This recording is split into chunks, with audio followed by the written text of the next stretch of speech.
On reste dans le même secteur pour parler de ce joli coup de filet réalisé par la police nationale congolaise et la commission nationale de lutte contre la fraude minière Nord Kivu en mettant la main sur un fraudeur au nom de Sadiki Senguieva avec une importante qualité de coltan en provenance de Rubaya dans le territoire de Massissi.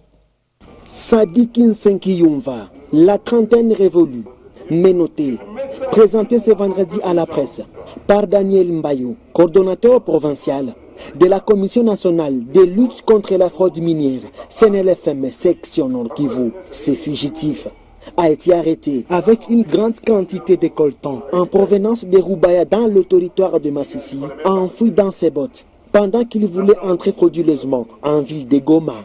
Ici, la police des mines explique. Monsieur a été attrapé ce matin par les éléments de la police nationale congolaise, précisément les éléments de la police de mine à la barrière de Mubambiro.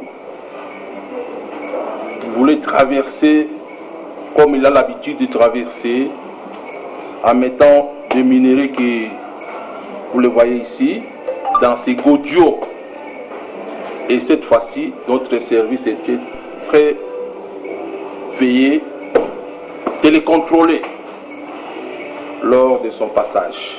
Et on a tombé sur lui en possession de minerais dans ces godios. Et on les attrape, on met le minerai à la disposition de la Commission nationale de lutte contre la fraude minière en province de Nord Kivu et la personne, on le met à la disposition du parquet général.